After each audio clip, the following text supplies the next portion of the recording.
Bem-vindos ao nosso canal. Nós iremos abordar semanalmente algum tema voltado para a área de gestão empresarial. E como primeiro item, nós escolhemos a gestão de portfólio de clientes. Por que nós escolhemos esse tema? Vocês vão verificar na nossa apresentação e também nós identificamos em nossas consultorias que as empresas tratam de forma geral a lucratividade ou a margem, né, operacional.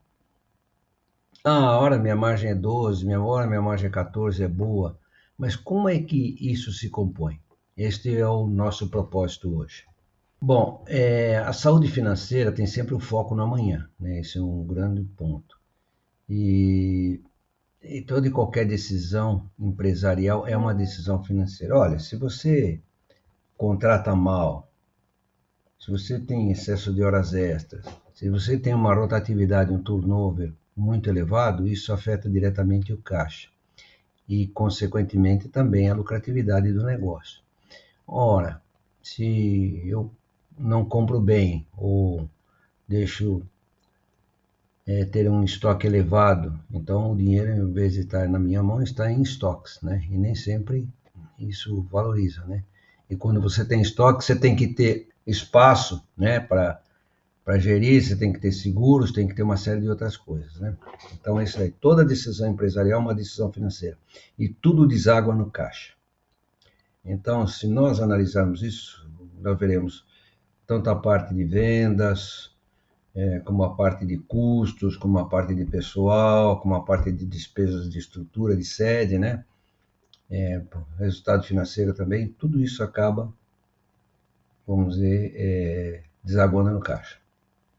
Esse também é um tema que nós encontramos, né?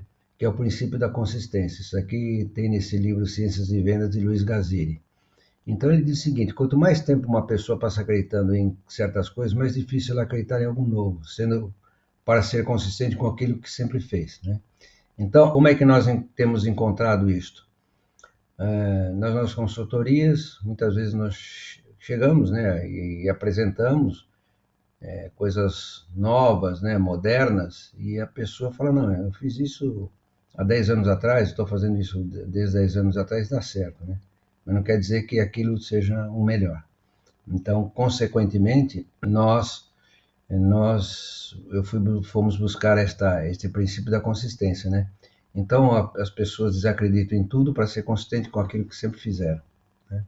Não se importando com o novo. Um ponto importante também, vocês vão ver que nós vamos nichar aqui, né, todos os nossos...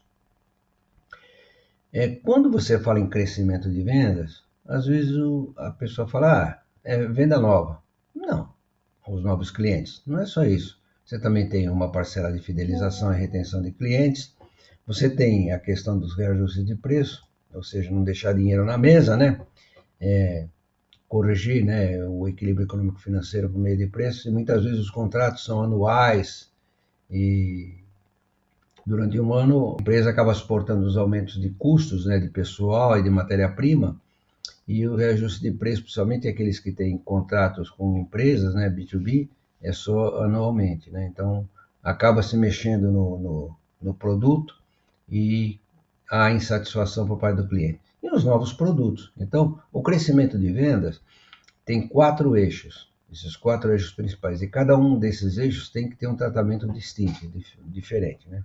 A empresa também não poderíamos deixar de destacar aqui, né, o perfil da satisfação dos clientes. Novamente, aqui a gente vem para que esse tema seja nichado. Então, nós temos os clientes reféns, ou seja, aqueles que não têm uma alternativa para rescindir o contrato com você. Por exemplo, convênio médico. Se você mexe em convênio médico numa empresa, você mexe com satisfação, mexe com um monte de outros fatores que podem, vamos dizer, corroborar com uma certa dificuldade da gestão. Você tem clientes terroristas, que são aqueles que são ex-clientes e que podem falar mal da sua empresa, né? Então, e à medida que ele fala mal, quando um cliente potencial vai tirar informações, ele dá más referências, né? Então, essa área aqui é não competitiva. Os clientes reféns podem não estar satisfeitos, mas eles permanecem como cliente, porque o custo de mudança é muito alto. E tem uma área competitiva, ou seja, aqueles que os clientes estão relativamente satisfeitos, mas a concorrência fica em cima. Então, são os clientes leais, aqueles que estão já há muito tempo com você e é muito mais difícil de substituir, porque ele demonstra lealdade, você tem feito inovações, tem investido, ou seja, tem mantido um, vamos dizer assim, um vínculo bastante forte, né, com esse tipo de cliente. E tem os clientes mercenários. Os mercenários é aquele que está sempre olhando para o mercado, aí ele chega para você e fala assim, bom, olha, eu consegui, sei lá, R$ 3 a menos em determinado produto. Então, você tem que baixar os R$ 3 para se manter, né? É um camarada que, esse tipo de clientes são aqueles que buscam, vamos dizer assim, postergar prazos de pagamento a você, né? Ou prazo de recebimento do seu lado, ou exige investimentos e por aí vai. Está sempre tirando alguma coisinha, que sempre tem que tirar uma coisinha da sua empresa, né? Então eles estão sempre buscando mercado, eles estão satisfeitos, mas esse tipo de cliente ele também pode a qualquer momento rescindir o contrato contigo, né? Então são coisas assim muito distintas. Então a minha sugestão é que a sua área de inteligência competitiva ou de mercado faça exatamente um mapeamento e uma separação, né, desses tipos de cliente. Evidentemente que o terrorista, ele são aquelas rescisões, né, que aí nós vamos tratar nos capítulos futuros, né. Mas os mercenários são bastante lógicos, né. Então, se você conseguir nichar, você consegue ter formas de atuação distintas para cada um deles. Então, você não pode tratar um cliente refém como trata um mercenário, como o mercenário trata, né? Então, se você não tem um controle, fala, minha margem é 15, 16, 14, 25, 34, não importa. Como que isso está dividido, né? E se nós olharmos esse quadro aqui, nós veremos que as margens, as vendas, né? E as margens são distintas. Então aqui você tem uma área competitiva que tem os clientes relativamente satisfeitos, é uma área que a concorrência ataca mesmo e quer levar, né? Porque eles gostariam de ter clientes leais, né? E mercenários, eles podem trocar a qualquer momento, né? Eu chamo a atenção que quando há mudança de interlocutor nos contratos, pode ser que haja uma mudança. E ele gosta de determinado fornecedor e pegue e te troque. Então, isso aqui ocorre muito aqui, ó, né? Nessas áreas competitivas. Muito cuidado com isso. Quando há mudança de interlocutor, vá diretamente e procure trazê-lo para o lado da sua empresa e não para a concorrência. Então, aqui é um resumo que eu fiz, né? Então, os clientes reféns é uma área não competitiva. Alto custo de mudança e satisfação geral pode ocorrer. Exemplo, convênio médico. O cara pode estar insatisfeito, mas ele tem um custo de mudança muito alto. Em geral, margens na realidade são altas, em geral altas, né? São leais, mas podem estar insatisfeitos. Então esse é um ponto que a área que nós chamamos de área de fidelização de clientes ou área de churn, né? Cada empresa tem uma denominação, precisa estar atento. Os terroristas são ex-clientes, não voltará a comprar, mas dão más referências. Em geral, a margem dele era baixa, então, consequentemente, a sua empresa pode estar tentando melhorar a lucratividade, mexendo em produto, esse tipo de coisa, e trouxe a rescisão, né? E bloqueio novas vendas da empresa. Então, se alguém for tirar referência com esse tipo de cliente, né, o seu concorrente pode dizer assim, pô, por que você não tira a referência dos clientes que ele perdeu, que ele encerrou? Então, ele pode plantar essa mina, né? Essa mina terrestre, né? Então, vai tirar a referência e a referência é ruim. Então, os leais, né, são fiéis, é uma área competitiva, assediado pelos concorrentes. Em geral, margem média do mercado e ávidos por inovações. Então, esse tipo de cliente aqui, para ocorrer a fidelização dele, você tem que manter, vamos dizer, toda uma área de inovações, né? Tá certo?